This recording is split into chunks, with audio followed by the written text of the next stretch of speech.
काल से जो कर्मों का दुख है वह दूर हो जाता है। ऐसी परमोपकारिणी जिनवाणी माता का हम स्वाध्याय कर रहे हैं और अब इस स्वाध्याय के क्रम में हम चरणार्थ योग का ग्रंथ रत्नकरण शावकाचार्य जो कि आचार्य समंतभद्र स्वामी द्वारा लिखा गया है उसका स्वाध्याय कर रहे हैं। 8 अंगों का व्याख्यान पूरा हो गया। अब किसका व्याख्यान चल रहा है? 3 मूर्ता को 8 अंगों के द्वारा आपको बता दिया कि आपको क्या क्या करना है। 8 अंगों का पालन करते हैं और 3 मूर्ताओं को से दूर रहते हैं, क्योंकि 2 प्रकार से कथन होता है। एक तो होता है ग्रहण करने योग्य और एक होता है छोड़ने योग्य। जैसे आप बीमार हो जाते हैं, आपको बुखार आ गया और आप डॉक्टर के पास जाते हैं, तो वो क्या कहता है? तो वह आपको बताता है कि आपको क्या करना है, यह दवाई खानी है और क्या करना है, ठंडी हवा से बचना है, मच्छरों से बचना है और भोजन क्या लेना है, गरिष्ठ भोजन नहीं करना है। हल्का भोजन, खिचड़ी है, रोटी है, हल्का भोजन लेना है। ये सब कौन बताता है? डॉक्टर बताता है। तो उसमें यह भी बताता है कि पथ्य आपका क्या है, क्या आपको भोजन लेना है और अपथ्य क्या है, क्या आपको नहीं लेना है और क्या क्या सावधानियां रखना है। ऐसा कहा, हर जगह ऐसा ही होता है। किसी भी फील्ड में आप जाते हैं तो आपको दोनों प्रकार का उपदेश मिलता है।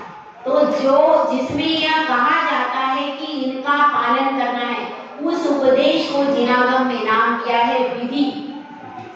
और जहां पर यह बताया जाता है कि ये काम आपको नहीं करना है, तो क्या उस उपदेश का नाम है निषेध। समझ में आया?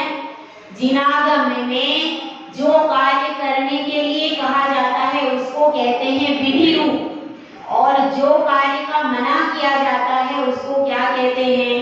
निषेध। अब जैसे किसी बच्चा, आपके बच्चे खेल रहे थे, अब खेलते खेलते एक बच्चा गिर गया और उसने ऊंची छलांग लगाई थी, पैर की हड्डी टूटी।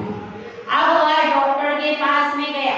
डॉक्टर ने कहा इसको फ्रैक्चर का पट्टा बांधना पड़ेगा, 15 दिन के लिए बेड रेस्ट, कहीं भी इधर उधर जाना नहीं, घर के अंदर ही रहना पड़ेगा और पैर को ऐसी ही पोजीशन में रखना पड़ेगा, पैर को ज्यादा हिलाना डुलाना, पट्टे को उतारना। ये सब कौन बता रहा है? बताता है कि नहीं? तो अपन वो सब पालन करते हैं कि नहीं? और क्या बता देते हैं कि इसको भोजन में क्या चीजें लेनी है, कैसे लेना है, क्योंकि यदि वो ज्यादा गरिष्ठ भोजन कर लेगा लेटे लेटे तो पेट खराब हो जाएगा। वह भोजन उसको क्या करना है यह भी बताया जाता है, यह भी समझाया जाता है। तो इस प्रकार से हम डॉक्टर के केस में सब कुछ बहुत आसानी से समझ लेते हैं कि नहीं? समझ लेते। तो जब हम धर्म की दिशा में आते हैं, धर्म के क्षेत्र में आते हैं, तब भी आचार्य परमेश्वरी हमको बता रहे कि भाई सच्ची श्रद्धा अपने मन में उत्पन्न करो, अपने मन में सच्ची श्रद्धा करो और सच्ची श्रद्धा के ये 8 अंग हैं जो आपको बताए। अब किन किन चीजों का आपको परिहार करना है, किन किन चीजों से दूर रहना। जैसे कि आपका बच्चा है, आप क्या सोचते हो उसके लिए? खोटी संगति से दूर रहना। जब बच्चा अपना बाहर पढ़ने को जाता है तो उसको नियम देना चाहिए। हम नियम कुछ नहीं देते। जब गांधी जी कहाँ गए थे? बाहर पढ़ने गए थे, तो माता उनकी कहाँ लेकर के आई थी? उनकी माता गुरु के पास लेकर के आई थी। श्रीमद राजचंद्र जी को वे गुरु मानते थे। उनके पास आकर के और उन्होंने नियम लिए थे। क्या नियम लिए थे? मद्यपान नहीं करना और परिस्त्री की तरफ दृष्टि नहीं करना। ये सब नियम, मांस का त्याग, ये सारे नियम उनको दिए गए थे। उसके बाद गांधी जी विदेश में गए थे और उनकी पूरी आप आत्मकथा पढ़ लीजिए। पूरी आत्मकथा में कई कई सारे प्रसंग आए कि जबकि उनको क्या प्रेरित किया गया, इतनी ठंड है आप कैसे रहोगे, आप यहाँ पर बियर, लेकिन उन्होंने छुआ भी नहीं। और कई बार ऐसे प्रसंग आए कि किसी विपरीत परिस्थिति में फंस गए, सामने कोई स्त्री बैठी है और ऐसी विपरीत जगह पर आ गए, फिर भी उन्होंने अपने नियम को छोड़ा। मेरे ख्याल से जितनी सही गांधी जी की आत्मकथा है शायद ही कोई हो सकती, इतनी अच्छी आत्मकथा है, उसमें एक एक चीज रियल लिखी है, पूरी रियल। अगर उन्होंने गलती की है तो उसमें लिखा है मेरे से ये गलती इस समय हुई और उसका पश्चाताप, एक एक चीज की बहुत ज्यादा क्लियरिटी। नहीं तो आत्मकथाओं में क्लियरिटी नहीं होती, सिर्फ एक प्रचार प्रसार होता है अपना। लेकिन वह गांधी जी की आत्मकथा आप पढ़ो, उसमें बहुत गहराई से उन्होंने सत्य लिखा है, बहुत अच्छे से लिखी। तो अपने को ये समझना है कि हम भी बच्चों को भेजते हैं तो क्या बोलना चाहिए, तुम्हारा मध्य का त्याग, मांस का त्याग। और जितनी भी स्त्रियां हैं, जब तक तुम विद्या अध्ययन कर रहे हो, सारी स्त्रियां माता बहन के समान है, किसी भी प्रकार से कोई भी कुदृष्टि नहीं डालना और इस प्रकार का कोई प्रयास नहीं करना। ऐसा ही नियम बच्चियों को भी दिया जाना चाहिए। बच्चियां भी जाती हैं तो पहले उनको नियम दिलवाओ और नियम दिलवाने के बाद भी उनको प्रति समय सचेत करते रहो कि ऐसा कुछ तो नहीं हो रहा है, तुम नियम लेकर के फिर उनको सचेत भी आप करते रहो समय समय पर। साल में एक बार दो बार जब बच्चा घर पे आता है तब उसको पूछो कि आपको कोई परेशानी तो नहीं है। सारा हमको प्रतिपल सावधान रहना पड़ेगा। यहाँ भी कितनी बच्चियां लगभग बाहर होंगी, 8-10 तो है, ज्यादा होंगी, 10-12 बच्चियां तो यहाँ की बाहर पढ़ रही होंगी। तो उन सब के लिए क्या हम नियमावली बना के भेजते हैं क्या?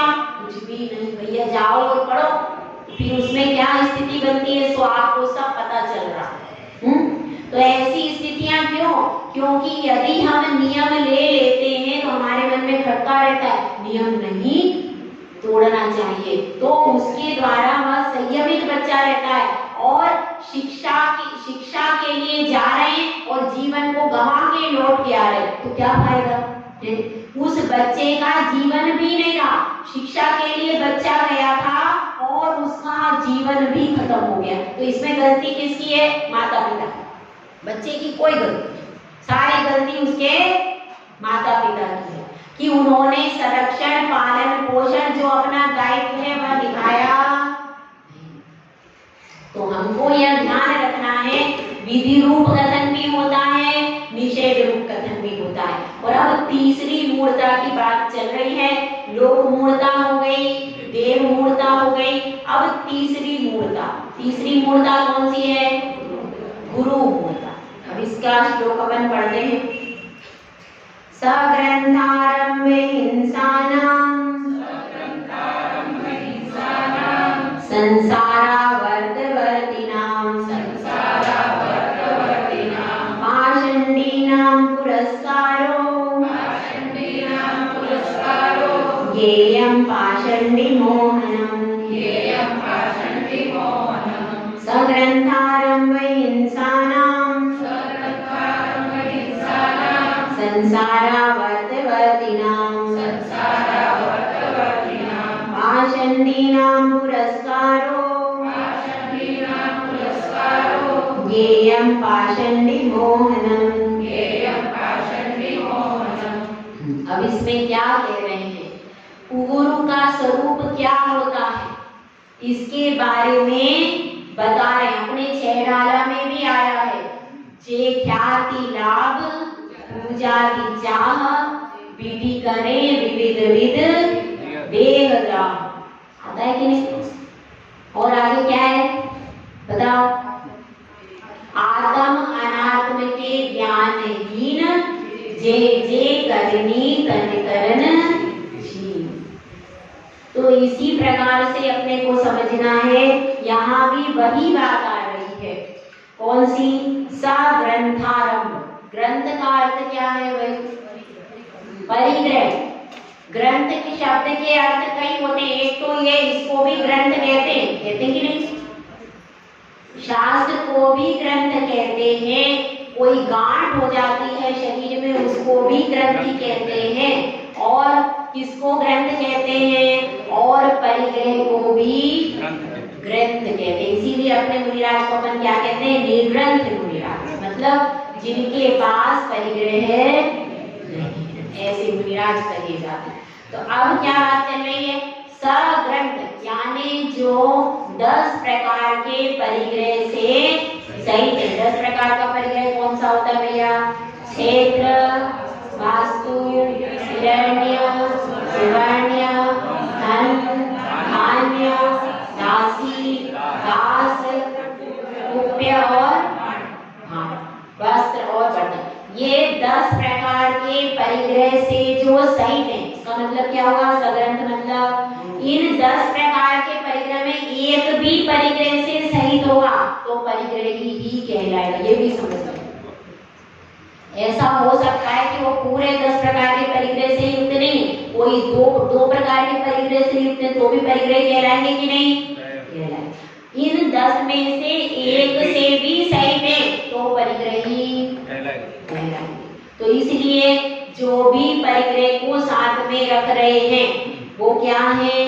वह निर्ग्रंथ गुरु, वह गुरु हमारे लिए वंदनीय नहीं। ये और फिर अगली बात क्या बताए? आरंभ।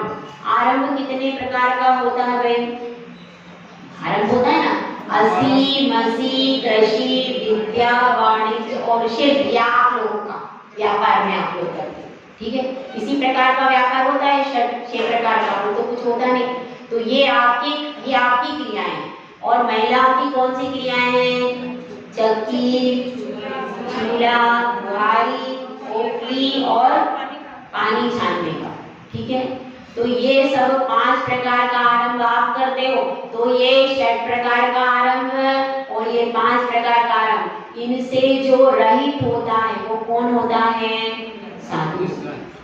यदि वे अपने लिए भोजन बना रहे हैं तो साधु हो सकते क्या?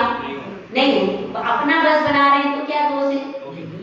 तो भी कितना भी करो, जल को छानेंगे, जल को गर्म करेंगे तो दोष तो लग गया। इसलिए अपना भोजन भी साधु नहीं बना सकते, अपना भोजन भी नहीं बना सकते। और ठीक है, अगर वो कुछ साड़ियाँ खरीद रहे हैं या खरीद के कुछ व्यापार कर रहे हैं तो क्या दोष है?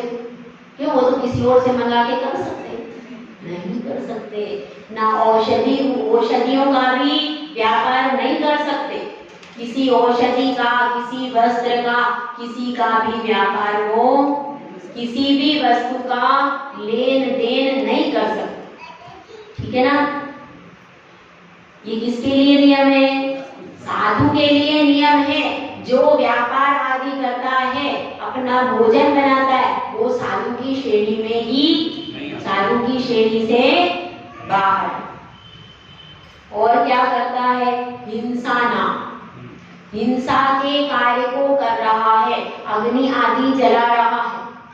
अग्नि जला करके पंचाग्नि तप करते हैं और भी तरह तरह के हिंसा के काम होते, तो उन सब हिंसा के काम का खुद भी नहीं करेगा और उपदेश भी नहीं दे सकता।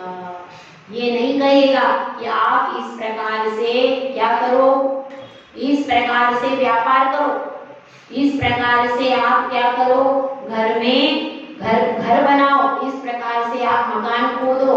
ये सब हिंसा का उपदेश दे सकता है क्या? खेती ऐसे करना चाहिए, इसमें ऐसे खरपतवार का हो जाता है, खेती का कार्य ऐसे करना चाहिए, व्यापार को ऐसे करना चाहिए, भोजन ऐसे बनाना चाहिए, ये सब उपदेश दे सकता है? नहीं दे सकता। लेकिन एक बात और समझ लीजिए, कभी कोई साधु संघ में बीमार है तो क्या हो सकता है? जो भी संघ में मुख्य है उसका कर्तव्य है कि उसकी बीमारी को दूर करने के लिए श्रावक को बताए कि इनको ऐसा ऐसा पथ्य देना है। लेकिन अपने लिए ये नहीं बोलेगा, अपने लिए नहीं बोलेगा कि मेरे लिए ये वस्तु बना करके। यदि उसने बोल दिया तो साधु की श्रेणी से बाहर हो गया, उद्देश्य त्याग होता है। अपने द्वारा कहा गया भोजन यदि वो बनवाता है और फिर उसका सेवन करता है तो क्या हो गया, उद्देश्य। कोई चीज ऐसी है और यदि रोग और रोचती होती है तो जो संघ में बड़ा साधु है वह क्या करता है, वह या तो संघ में कोई दीदी वगैरह हो तो उनको दे देता है और वो उसकी औषधि की व्यवस्था करते हैं। लेकिन वह समाज को श्रावक को बोलकर बनवा नहीं सकता कि आप हमारे लिए इस तरह से बनाइए, ऐसा नहीं कर सकता। यदि वह कर्तकारिक अनुमोदन अपने लिए करता है तो क्या है, दोष। और संघ के साधुओं की व्यवस्था करता है तो संघ के साधु की व्यवस्था का मतलब ये नहीं कि वो स्वयं जाकर बनाने लगेगा। वह श्रावक को निर्देश दे देगा कि इस साधु को ये परेशानी है, इनके लिए ये आहार में व्यवस्था आप कर देना, बस वो निर्देश दे सकता है। लेकिन जा करके स्वयं बना भी वो किस में आता है, वो वैयावृत्ति में आता है। यदि वो किसी दूसरे साधु के लिए कुछ बोलता है तो वो वैयावृत्ति के अंतर्गत आता है। तो अब अपनी बात चल रही है, हिंसा का कोई भी कार्य वह नहीं करता है। और वे कैसे होते हैं, संसारावर्त वर्तिना, संसार में घुमाने वाले होते हैं। कौन, जो आरंभ और परिग्रह से सहित हैं और हिंसा के कार्यों का प्रतिकारित अनुमोदना करते हैं। वे सब गुरु कैसे हैं, संसार में परिभ्रमण कराने वाले हैं। आता है ना, ते कुगुरु जन्म जल उपलना। जिस प्रकार से पत्थर की नौका होती, पत्थर की नौका पर आप बैठ जाओ तो क्या होगा, वो डूब ही जाएगी, वो कभी भी आगे बढ़ने वाली। ऐसे ही कुगुरु होते हैं, अगर आप उनका आश्रय भूत ले लेते हो तो क्या होता है, उनका आश्रय लेने से वह तो डूबते ही हैं लेकिन आप भी साथ में, उनके साथ में आपका भी पतन हो जाता है। जैसे कि देखिए श्रीपाल ने मुनि की निंदा करी, उन्होंने तो 700 ने सिर्फ अनुमोदना और पाप सबको बराबर लगा कि नहीं। ऐसे ही यदि आप गुरु का आश्रय लेते हो, उनके पास में जाते हो, क्या करें, हमारे यहाँ बाधा हो गई, हमारे यहाँ ये परेशानी हो गई तो हमको जाना पड़ता है, 1 घंटे को तो जाना पड़ता है, 1 घंटे में जाएंगे और वहां पे ताबीज बनवा करके आ जाएंगे, सब अच्छा हो जाए। सही है, 1 घंटे में जाना है, बस कुछ नहीं करना, तो एक ताबीज बांध के आप आ जाना, कुछ नहीं करना वहां पे जाकर है। ये सब महिलाओं को सब मालूम रहता है, आपको नहीं पता कहाँ पर कौन बैठा। महिलाओं से पूछो, पूरी उनको पता है कहाँ पर कौन बैठा है, कैसे जाना है। बच्चे को ले जाती है वो चुपचाप और सब करा के अपने भी गंवा देती हैं और बच्चे को भी मिथ्यात्व में ले जाती, तो चुपचाप चली जाती है। महिलाओं को ऐसे राजी करती है और आपस में, और फिर वो कहीं पर भी जाती, एक ताबीज बांध दो, एक ये कर दो, एक ये कर दो, ऐसे करके कहीं भी जा करके कुछ भी मंत्र आदि करके आ जाते। तो उससे क्या होगा, उससे हमको मिथ्यात्व का बंध हो जाता है। फिर अनंत संसार में परिभ्रमण करते रहो, कुछ भी नहीं होगा। आप क्यों टेंशन करते हो आपके बच्चे को, मेरे बच्चे को नजर लग गई, मेरे बच्चे को ये, ऐसी छोटी छोटी बातों में पहुंच जाते। कहीं भी किसी के पास भी, कहीं भी ये ताबीज बांध देते, वो ताबीज बांध एकदम सही हो जाएगा, चलो चलो चलो, भीड़ चाल की तरह चले जाते हैं और वहां जाकर के बंधवा देते, वो मंत्रित करके देते, वो फलानी चीज मंत्रित करके देते, चलो चलो चलो, चली जाते हैं वहां पर चीज लेके आ जाते। बाधा हो गई, अगर किसी को बाधा उत्पन्न हो जाए, कोई व्यंतर आदि प्रवेश, तब तो महिलाएं कहाँ नहीं भटकती और कहाँ कौन नहीं जाता। बिल्कुल सही बात है कि नहीं, बोला हो सब।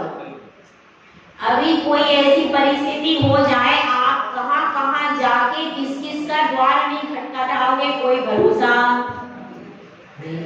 इतने परेशान हो जाते हैं, जबकि हमारे मंत्रों में सारी शक्ति है, हमारे गुरुओं में सारी शक्तियां हैं, लेकिन उसके बाद भी हम इधर उधर, और कितना पैसा बहाएंगे कोई उसका गिनती।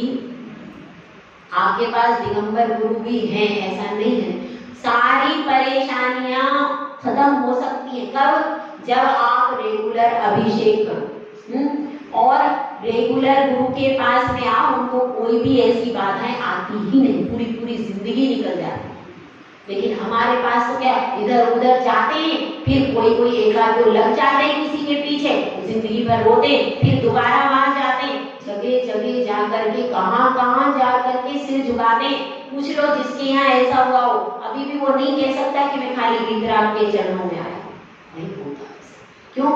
हम घबरा जाते हैं एकदम, और घबरा कर आपको जाना है तो दिगंबर गुरु भी बहुत सारे, आप कहीं भी जाकर अपनी समस्या निवेदन करो, और दिगंबर गुरु आज भी बहुत पावरफुल है, कम नहीं है, उनमें बहुत पावर है। यदि वहां भी जाकर के अपनी हर समस्या को समाधान आप पा सकते हो। आज भी ऐसा नहीं है कि दिगंबर गुरु प्रभावशाली, बहुत बहुत प्रभावशाली साधु हैं, और आप चाहो, लेकिन आपको, और जो रेगुलर अभिषेक करता है भगवान का, पूजा करता है, वह कैसा रहता है? मजबूत रहता है, उसको ये सब व्याधियाएं होती ही नहीं। आप बाल खोल करके जाओगे, सड़क पर हंस करके चलोगे, ऐसे आपके वस्त्रों का कोई भरोसा नहीं, लड़कियां आपकी कहाँ जा रही हैं,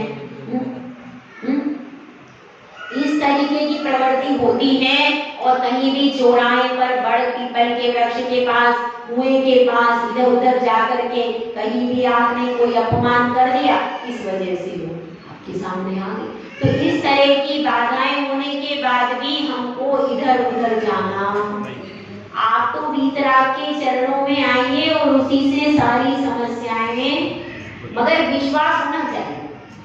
अगर आपको विश्वास नहीं है तो फिर कुछ भी नहीं है। तो अब अपनी बात चल रही है, क्या बात चल रही है? कि गुरु के पास में नहीं जाना चाहिए। यदि हम जाते हैं तो उसका परिणाम अच्छा नहीं होता। और क्या कहते हैं? पाषंडी नाम पुरस्कार।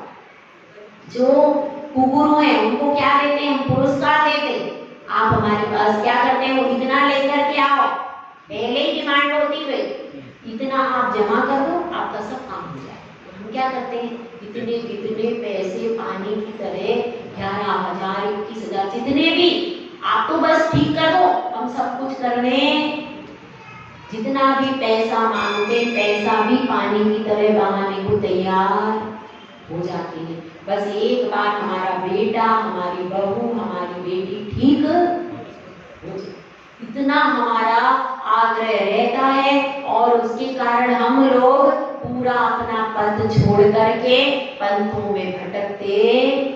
तो ऐसा करना नहीं है। अगर आपको कोई, मैना सुंदरी को भी प्रॉब्लम थी, वो कहाँ गई? दिगंबर गुरु के चरणों में गई। अंजना सुंदरी, कहाँ उसने समाधान प्राप्त किया? दिगंबर गुरु गुफा में मिले, उन्होंने जो कह दिया उसने मान लिया। तो अगर आपकी श्रद्धा सच्ची है तो सारी परेशानियां आपकी दूर हो सकती हैं। ये कैसा दर है कि इसके लिए 2 लाइनें हैं। ये वो दर है जहां से तकदीरें बदलती हैं। ये वो दर है जहां से तकदीरें बदलती हैं। वो किश्ती जो भंवर में है, वो सागर पार करती है। वो किश्ती जो भंवर में है, वो यहीं से प्रेरणा पा करके सागर को पार कर सकती है। तो आपको सच्ची श्रद्धा की नाव में बैठना है। और वो नाव किसकी है? उस नाव की पतवार किसके हाथ में है? सच्चे गुरु के हाथ में है। तो अपन थोड़ा सा समझते हैं इस चीज को। अब 6 माला के माध्यम से समझते हैं।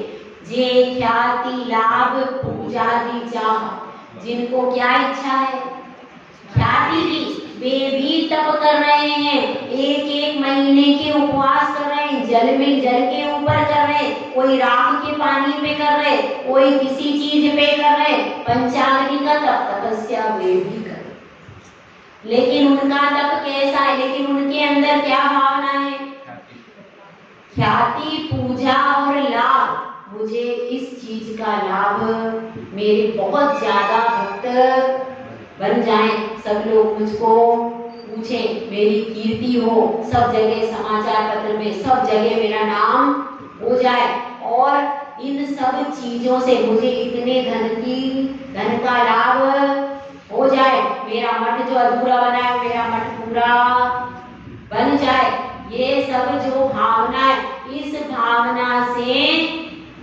उनकी इच्छा है इन सब चीजों की, और उसके लिए तपस्या कर रहे हैं, तो ये सब खोटा तप है, ये सम्यक तप, और इसी से वो क्या कर रहे हैं, शरीर को छीन कर रहे हैं, विविध देहदा, शरीर को जला रहे हैं, सुखा रहे हैं, उपवास कर रहे हैं, लेकिन इच्छा क्या है, आत्म अनात्म के ज्ञानहीन, जे करनी तन कर, वे आत्मा को और अनात्मा को जानते ही नहीं है, उनको नहीं पता है कि आत्मा का सौंदर्य क्या है, आत्मा की शक्ति क्या है, सच्चा ज्ञान क्या है, सच्चे देव क्या है, उनको कुछ भी ज्ञान नहीं है, वे आत्मा के ज्ञान से रहित हैं, चेतन क्या है, अचेतन क्या है, छह द्रव्य क्या है, इसका बोध नहीं, वे कौन है, तो हम कैसे कैसे पहुंच जाते, देखो एक तो मैंने सब बता दिया आप कैसे कैसे पहुंचते, एक तो कोई बाधा उत्पन्न हो जाए,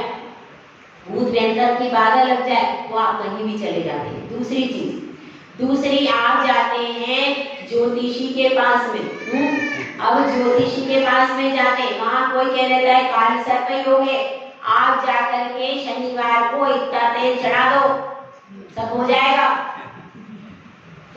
हमारे पास ऐसा आ गया है, लोगों किसी को बोला गया कि आप जाकर शनिवार को तेल चढ़ा दो आपका काम, तो क्या हुआ, तो क्या है, सम्यक है कि मिथ्या है, तो ऐसी बातें बता दिया, फिर आप डर जाते, तो आपके बच्चे का ऐसा हो जाएगा, ऐसा हो जाएगा, अरे नहीं मेरे बच्चे को कुछ नहीं होना चाहिए, आप जाके तेल ले लो चाहे घी ले लो,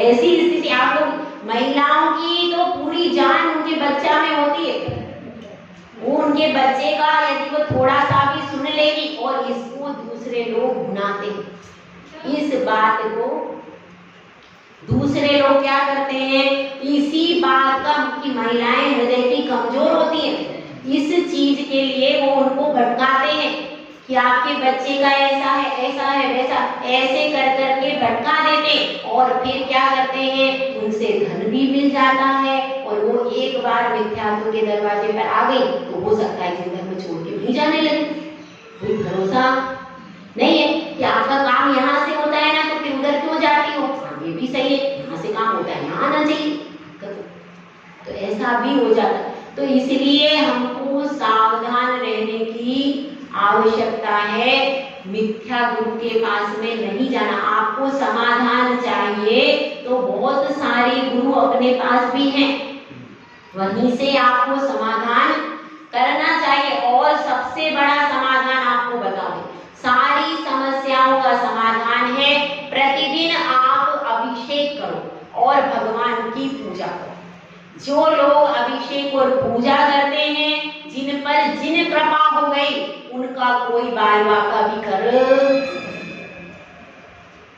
उनको कोई परेशानी नहीं आती, क्योंकि वो निडर होते, और हाँ जहां भी आप जाओ नमोकार मंत्र बराबर पढ़ते हुए जाओ, रास्ते में निकलते हो, चौराहे पर, पेड़ों के पास, कुएं के पास, जहां भी जाओ बाल खोल करके मत जाओ, ज्यादा सज संवर करके, दो ही कारण होते हैं, एक तो आप बाल खोल के जाओगे, ज्यादा सज संवर के जाओगे, बहुत ज्यादा सुंदरता से मेकअप करके जाओगे, तो आपको फिर परेशानियां आ जाएंगी, हल्दी लगा करके, ज्यादा सज संवर करके जाने से, मेहंदी लगा करके, इन सब से, और जहां भी जाओ, ऐसे स्थलों पर जाओ तो आपस में हंसी मजाक मत करो, एकदम सावधानी से चलो, पेड़ के पास, नदी के पास, इनके पास बिल्कुल सावधानी से चलो और प्रति समय नमोकार मंत्र पढ़ते रहो, कोई बाधा आप में प्रवेश ही नहीं कर सकती, इतनी बड़ी शक्ति नमोकार मंत्र में।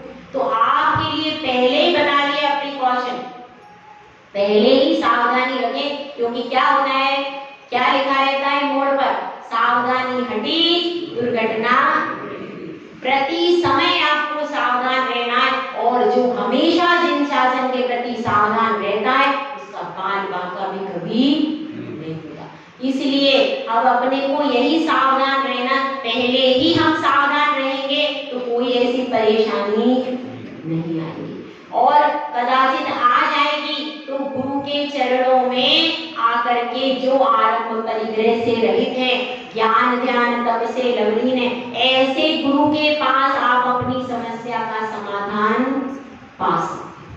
ठीक है, तो अब एक बात ये चल रही है और अब इसमें एक दृष्टांत बता करके आपको समझा दे।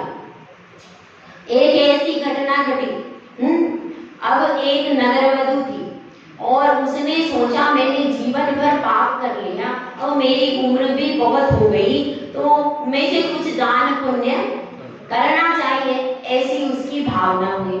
अब उसको उसके मन की बात एक भांड में जाने दी। अब नगरवधू ने सोचा कि मैं गंगा स्नान करूंगी और वहां पर क्या करूंगी, वहां पर दान करूंगी। अब वह उसने क्या किया, भांड ने साधु का वेश बना लिया, जटाजूट धारण करके और बैठ गया वहीं पर गंगा के किनारे। अब वह नगरवधू आई वहां पर, तो उसने सोचा कि हाँ देखो गंगा में स्नान किया, स्नान करने के बाद उसने देखा कि अब मुझे दान पुण्य करना है, देखो ये कितने अच्छे तपस्वी बैठे हैं, ये तपस्वी महाराज बैठे, अब मैं दान पुण्य करना चाहती हूँ। तो वो बोलती है कि हे महाराज, आप हमारी दान दक्षिणा स्वीकार करें। तो वह कहता है नहीं नहीं, हम तो त्यागी तपस्वी हैं, हम तो कुछ लेते नहीं हैं, हम तो ध्यान में रहते। तो वो बार बार आग्रह करती है कि नहीं नहीं आप ले लीजिए, मैं अपने पापों को धोना चाहती हूँ और मेरा दान पुण्य हो जाएगा तो अच्छा रहेगा, मैंने बहुत पाप किए। तो वो कहता है ठीक है थोड़ा सा रख दो, और उसको थोड़ा सा धन संपत्ति रख देती है। उसके बाद क्या करती है, उसके बाद कहती है कि आप हम बहुत सारा भोजन लाए हैं तो आप अच्छे अच्छे मिष्ठान स्वीकार कर लो। तो मना करता नहीं नहीं, हम तो ज्यादा खाते नहीं, हमारा तो ऐसा नहीं करना है, हमको मन में लड्डू फूट रहे हैं, मन में लड्डू, क्योंकि योजना ही उसने बनाई थी कि मुझे पैसा भी मिल जाएगा और क्या हो जाएगा, पैसा भी मिल जाएगा और क्या हो जाएगा कि मुझे खाने को भी अच्छा अच्छा मिल जाएगा। तो वो सारी पकवान आदि बनाती है और क्या कहती है कि आप भोजन करो, वो भोजन भी अच्छे से कर लेता, बड़ी प्रसन्न, आज मुझे सच्चा पुण्य मिल गया, मुझे तपस्वी साधु के दर्शन हो गए, मैंने दान पुण्य कर लिया, ऐसी उसको बड़ी प्रसन्न होती है। तो वो कह देता है कि अब आप मुझे उपदेश दो, क्योंकि क्या होता है भोजन कर लिया और दान दक्षिणा भी दे दी, अब उसको उपदेश तो आता ही नहीं था, वो बैठ गया साधु बन के। तो वो कहता है गंगा जी के घाट पर खाई खीर और खांड, और अब सबका तप हो गया, तुम वेश्या हम भांड। ऐसी कहीं भी आप पूजते हैं, कहीं भी करते, तो उसने दान दक्षिणा दी तो क्या होगा, जैसी वो थी वैसे ही उसको पात्र मिल गया। तो इसीलिए कुपात्रों को दान नहीं देना है, कुपात्रों को यदि हम दान देंगे तो उसका फल कभी भी अच्छा मिलने वाला नहीं। इस चीज को हमको हमेशा समझना है। तो 3 मूर्ता आपको बताई है ना, इन 3 मूर्ताओं का पालन करना है कि पालन नहीं करना, क्या करना है, इन 3 मूर्ताओं का कभी भी सेवन नहीं करना, तब हम कौन बनेंगे, सम्यक दृष्टि।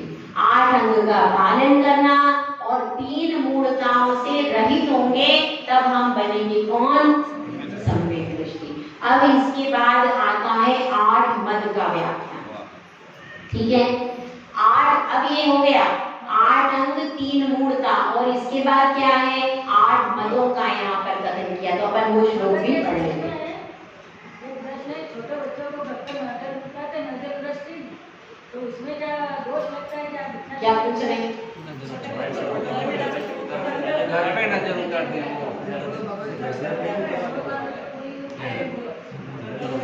छोटे बच्चों को घर पे नजर उतार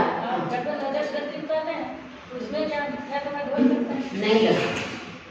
घर पर जो आप करते हैं उसको नजर उतारते हो, घर पे नजर उतारने से मिथ्यात्व का कोई दोष नहीं लगता।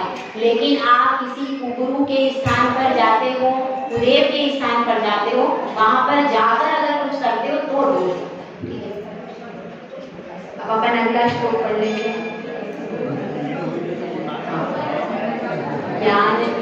ज्ञान पूजां कुलं जाति, बल वृद्धि तपो वपुः,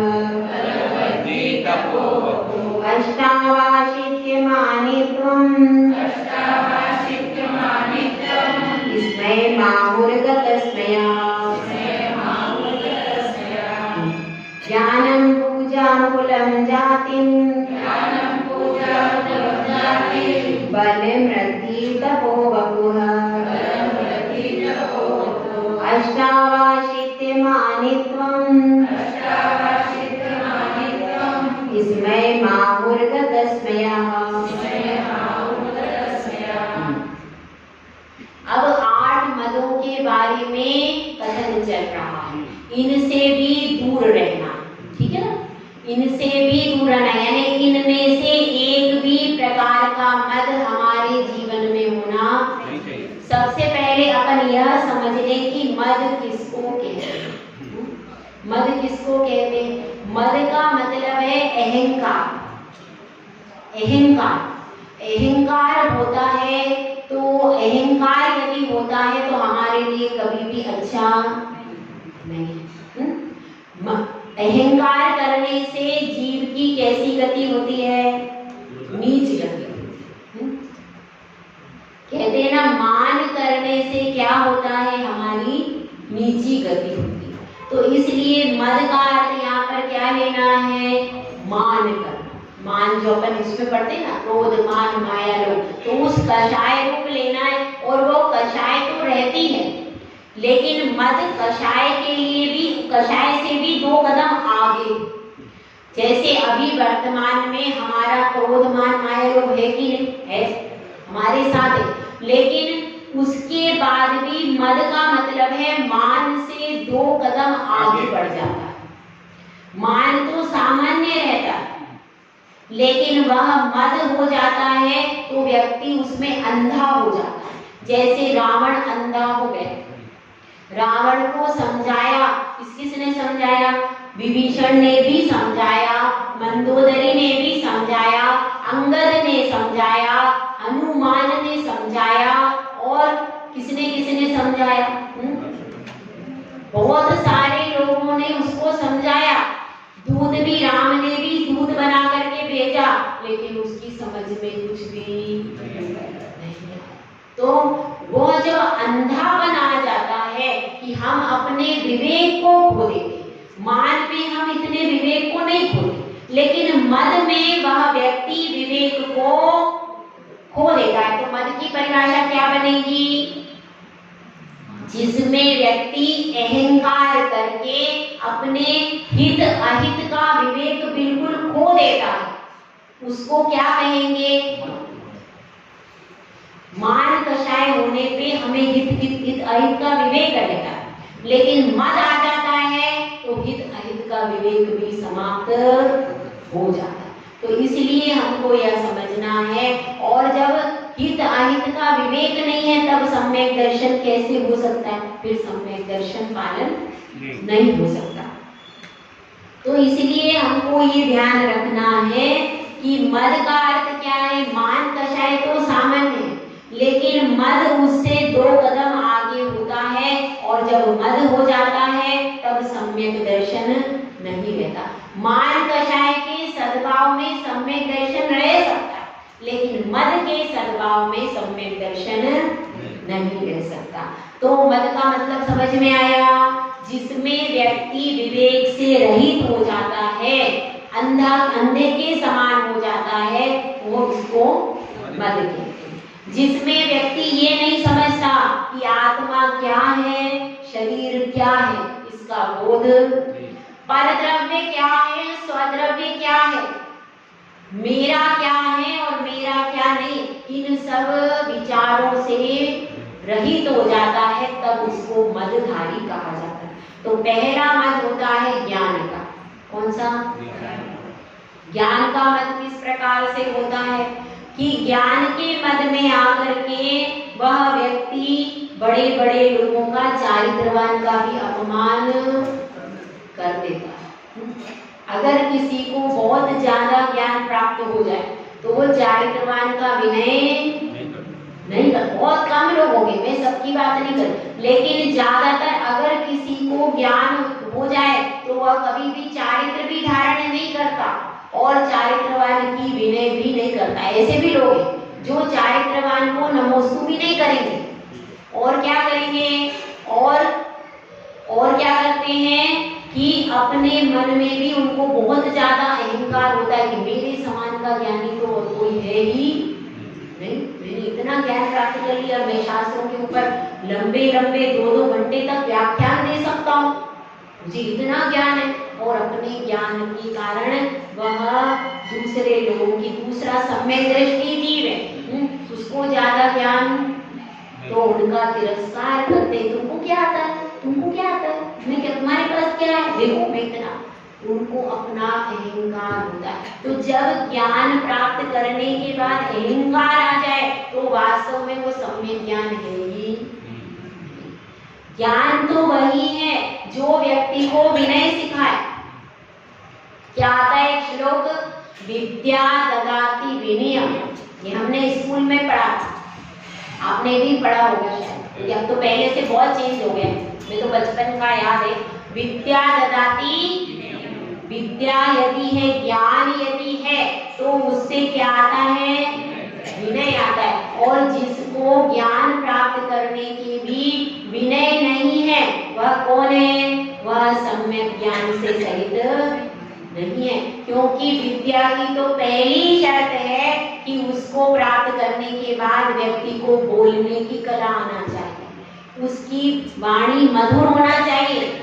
यदि एक सामान्य अनपढ़ व्यक्ति भी वैसा ही बोल रहा है और एक विद्वान भी वैसा बोल रहा है तो क्या होगा, क्या होगा बताइए। अब 2 पंडित थे, अब इसमें कथा सुन, 2 पंडित थे और दोनों पंडित क्या हुए, अलग अलग गांव में बुलाए गए। अब उन्होंने, दूसरे गांव का एक व्यक्ति था और वह क्या करता था, पूछने के लिए जाता कि पंडित जी तो बता सकते हैं उनको क्या भोजन करना है, क्या नहीं करना है। तो अब उनके पास गया और जब दूसरे गांव का व्यक्ति, जैसे हमारे पास भी आता है कोई व्यक्ति, तो हम पूछते हैं भैया नरवाली में कौन है, तो बताते माता जी है, और ईछा में कौन है, वहाँ पे महाराज है, ऐसे बताते। तो अब दूसरे गांव का व्यक्ति पहले गांव वाले के पास आया। अब परीक्षा में दोनों पंडित जी बुलाए थे, दोनों ने। पहले गांव वाला पूछता है, हाँ भाई आपके यहाँ कौन आया, हमारे यहाँ वो माखनलाल जी पंडित जी आए। अच्छा, अरे उसको क्या आता है, वो तो निरागधा है। अच्छा, अब ऐसा कहकर कह दिया, अब वह व्यक्ति दर्शन करके, वो दर्शन करने आया, वो चला गया। अब क्या हुआ, अब इधर यहाँ का, इस गांव का व्यक्ति उस गांव को गया, उस गांव का गया। अब उस गांव में गया तो उसने वहां पर बताया कि वहां पर कौन से आए, सज्जन लाल जी पंडित जी आए। अरे सज्जन लाल जी आए हैं, अरे वो तो निराबेल है। ठीक है, अब ये बात हो गई, अब ये दोनों बातें हो गई। अब क्या हुआ, अब उन्होंने सोचा, गांव वालों ने मीटिंग करी कि भैया 2 पंडित जी आए हैं और अपन लोग ऐसा करते हैं कि उन दोनों को अभी इस गांव में बुला लेते। तो दोनों गांव वालों ने मिलकर मीटिंग कर ली कि एक साथ में उनका भोजन का कार्यक्रम रख देते हैं। ठीक है, अब क्या हुआ, दोनों को साथ में बुलाया गया, तो अब दोनों को बिठा दिया। अब सामने भोजन की थाली आई है, तो एक के लिए क्या आया, एक के लिए गधा क्या खाता है? भूसा। एक के लिए भूसा रख दिया और दूसरे के लिए क्या रख दिया? घास रख दी। अब वो दोनों बोले ये क्या आपने हमारा अपमान कर दिया। नहीं, हमने सही कहा। क्यों? क्योंकि जब हम आपके पास में गए, आपने बताया कि पंडित जी आए, तो आपने कहा कि वो ऐसे हैं, तो उनके सामने वो वस्तु रख दी। और इधर गए तो आपने कहा वो ऐसे। तो ऐसी परिणति विद्वानों की है, मतलब अपने ज्ञान के मद में ऐसा फूल रहे हैं कि दूसरे को कुछ भी गिन नहीं रहे। तो इस घटना से अपने को क्या सोचना है कि ज्ञान का मद, आपका ज्ञान अच्छा कब माना जाएगा? जब आपकी वाणी में मिठास हो। जब तक आपकी वाणी में मिठास नहीं है, तब तक आपने कुछ भी नहीं पढ़ा। क्या कहा है? ढाई आकर प्रेम का पोथी पढ़ जग हुआ, पंडित भया न कोय। ढाई आकर प्रेम का पढ़े सो पंडित कोय। जिसको प्रेम करना आता है, जिसको विनय करना आता है, वही पंडित हो सकता है। और जिसको बहुत बड़ी बड़ी डिग्रियां हासिल कर ली, बहुत बड़ी बड़ी पोथियां पढ़ ली, लेकिन विनय, सामने वाले का सम्मान नहीं है, तो उसके लिए क्या है? वह पंडित होकर के भी कैसा है? विद्वान की श्रेणी में नहीं आता। इसलिए यहाँ पर समझना है कि ज्ञान का मद हमको नहीं करना। और एक मद होता है, कौन सा होता है? पूजा का मद। मेरे को कोई पूछता ही नहीं, इसमें इतना बड़ी। अब इसमें देखो, इसमें भी एक कहानी आई, वो हमने बचपन में कहीं पढ़ी थी। हाँ देखो, इसमें क्या होता है? एक महिला थी और उसने अपने बहुत सुंदर सोने के कंगन बनवाए। आप लोग अब तो फैशन ही चला गया, ना कोई चूड़ियां पहनता है, ना कोई कंगन पहनता है। तो महाराज का भी नियम लेते हैं कि हमें चूड़ियों वाले हाथ, महिलाएं जब चूड़ी पहनेंगी तभी आहार लेंगे, तब जाकर के वो चूड़ियां बक्से से निकल के आ जाती। तो अब क्या होता? पहले उसने बहुत सुंदर सोने के कंगन बनवाए और इतने सुंदर कंगन बनवाए। अब वह कहाँ गई? अब वह गई कहाँ गए जाएगी? शादी ब्याह में कहीं गई और वो सब लोग इतने बिजी, किसी ने भी कंगनों की तारीफ ही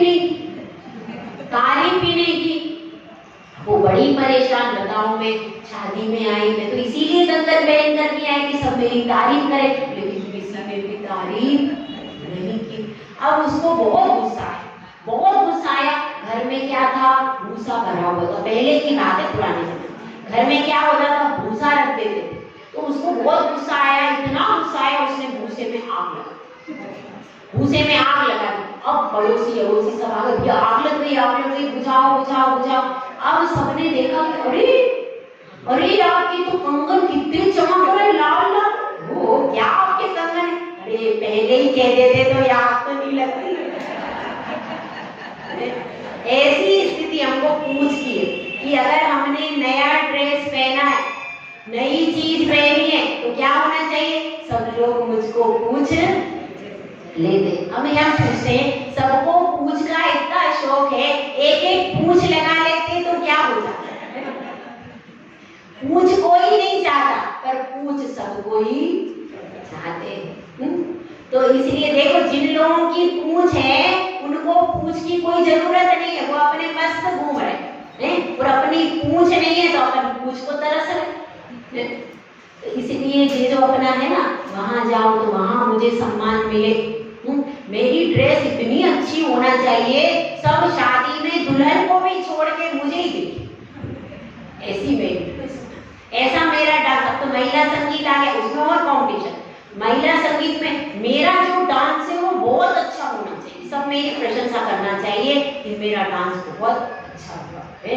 उसमें भी महिला संगीत में तो आजकल महिलाएं डांस कर रही हैं, तो उनमें भी उनको कॉम्पिटिशन है। मेरा सब कुछ है, मेरा सत्कार होना चाहिए, मेरा सम्मान होना चाहिए। और यदि नहीं हुआ तो बहुत मुश्किल है। चलो एक छोटा सा दृष्टांत और सुना दो। देखो, ऐसा हुआ कि एक भिखारी दान देने के लिए आया। दान देने के लिए क्या मतलब भीख मांगने के लिए, उल्टा बोला। एक भिखारी भीख मांगने के लिए आया। अब वो भीख मांगने के लिए आया तो वह किसी दरवाजे पर गया, वहां पर बहू रानी थी। बहू रानी ने कहा क्या है भाई, हाँ बहू जी थोड़ा सा दे दो, दान धर्म करो, पुण्य कमा लो। अरे क्या है, दिखता नहीं है, सुबह से यही काम है क्या, चलो जाओ आगे जाओ। अच्छा ठीक है, मना कर दिया। अब क्या हुआ, अब वह वापिस आ रहा था, इतने में रास्ते में सास जी मिल गई। उन्होंने कहा कहाँ गए थे, तो कहना कि मैं यहाँ इधर आपके घर पे गया था, बहू जी ने भीख देने से मना कर दिया। अरे वो कौन होती है मना करने वाली, चलो मैं चलती हूँ। वो गई, घर पे गई। घर पे गई, अब भिखारी भी गया साथ में कि कुछ मिल जाएगा, वो भी गया। अब उसने कहा हाँ भाई, जब वो घर पे पहुंच गई, बहू को बुलाया, इधर आओ, तुमने इनको मना कैसे किया, तुम्हारी इतनी हिम्मत, घर किसका है, मेरा घर है ना, मैं जब तक हूँ तब तक घर मेरा रहेगा, तुम्हें इतनी बात समझ में नहीं आती। उसने कहा हाँ अम्मा जी। अब उसने कहा हाँ, अब तुमसे क्या कह रही हूँ ध्यान से सुनो, इधर कभी आना नहीं, ये कोई यहाँ पर दानशाला नहीं खुली हुई है, चलो जाओ।